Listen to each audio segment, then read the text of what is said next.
Getting ready to glue together the second version of my Pringles Can rocket. So I want to kind of review the original rocket and then some of the changes I made. So this was the original rocket, something I did on a whim a few years back, and it's turned out to be a great flyer. Flies great on an E12-4, has a 24 millimeter motor mount in it with a screw lock, so it's easy to put on.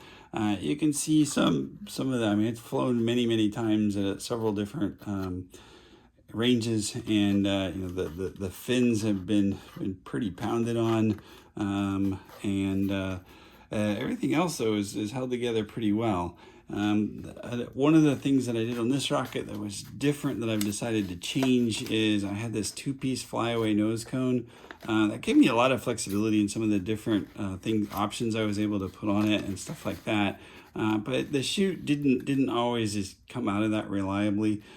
So I decided that was just too complicated, and these are some of the other nose cones I've flown on it. So for the new Pringles can, which really was nothing more than I got a Pringles can that was taller, so I decided, well, I should go ahead and make a rocket out of it.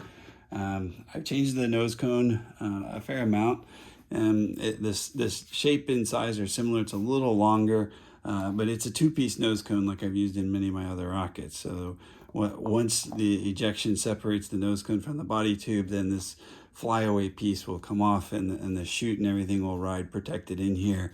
It has an apogee egg timer, as well as a lithium battery. The mount I made here is, I don't really need much of a battery for the apogee, but the mount here, I try to make it flexible and simple enough that I could put a bigger battery in there if I needed. I did go ahead and add a screw switch up higher, and the main reason for that was I wanted to mount the egg timer low, and the egg timer screw switch, you'd have to access it here, which is inside the body tube.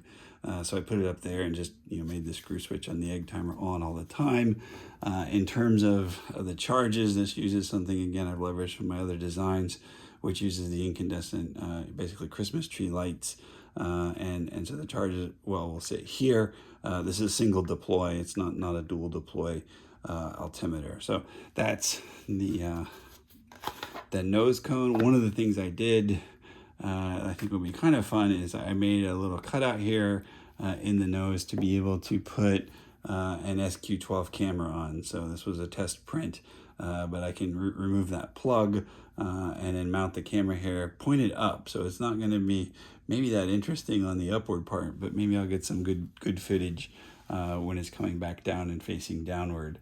As I mentioned, I didn't use a center tube, so the Pringles tube is just cut out there. On the original one, I just used support for a 1/4-inch launch rod. What I'm going to do on this one is something I've done on others, which is put on one side a paper clip launch lug for a launch rod, or on the opposing side a tapped hole for the rail buttons. And the bulkhead that I'm going to put in here has cutouts for the paper clip, and then the tapped hole for the rail button, as well as the shock cord mount.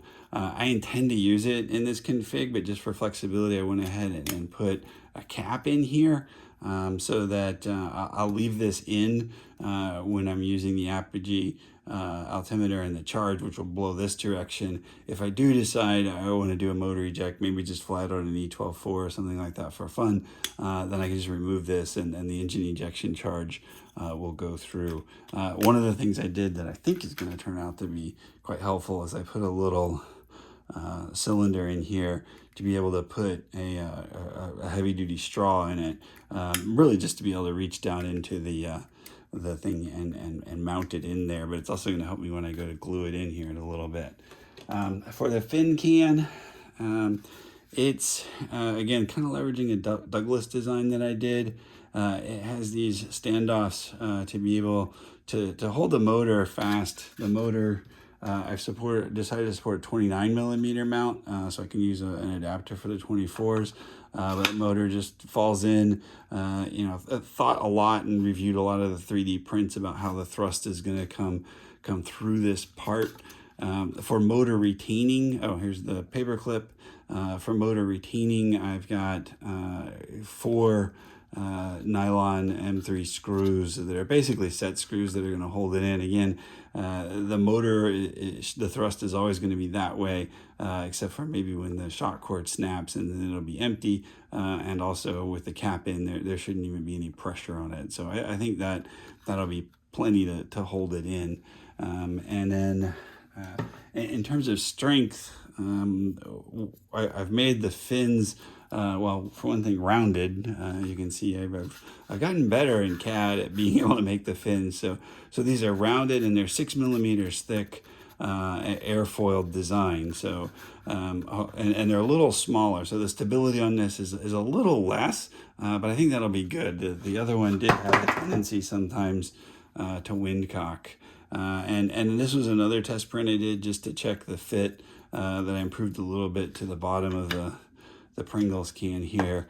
And one of the things nice about it, as you can see with the infill, these little pieces are really plenty strong. I thought about making them here, but I think actually this was better to rotate it 90 degrees.